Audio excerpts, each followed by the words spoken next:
नमस्कार, सुरेबाईंच्या वर्गामध्ये आपल्या सगळ्यांचे मनपूर्वक स्वागत आहे।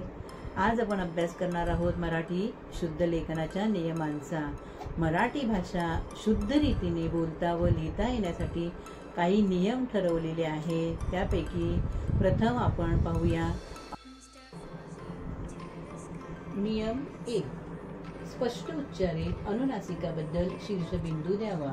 म्हणजे ज्या अनुनासिकांचा स्पष्ट उच्चार होतो अशा अक्षरांवर शीर्षबिंदू म्हणजेच टिंब द्यावा।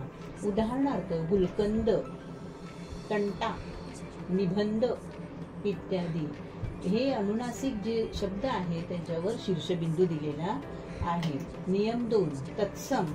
तत्सम म्हणजे संस्कृतातून मराठी जशीच्या तसे आलेले शब्द। तर तत्सम शब्दातील अनुनासिकाबद्दल विकल्पाने पर सवर्ण लिहिण्यास हरकत नाही। म्हणजेच अंतर्गत जसं त्यांच्यावर शीर्षबिंदू लिहून आपण लिहिलेला आहे अंतर्गत शब्द ऐवजी परसवर्ण म्हणजे हे न हे अर्ध अक्षर लिहून अंतर्गत म्हणजे हेही बरोबर आहे आणि हेही बरोबर आहे, दोन्ही बरोबर आहे। पंडित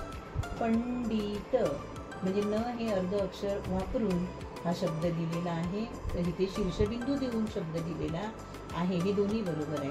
परंतु नियम 3 काय आहे? अर्थभेद स्पष्ट करण्यासाठी पर सवर्णच लिहावेत। म्हणजे कोणत्या अक्षरांवर शीर्षबिंदू न देता अर्ध अक्षर म्हणजे सवर्णच लिहावे।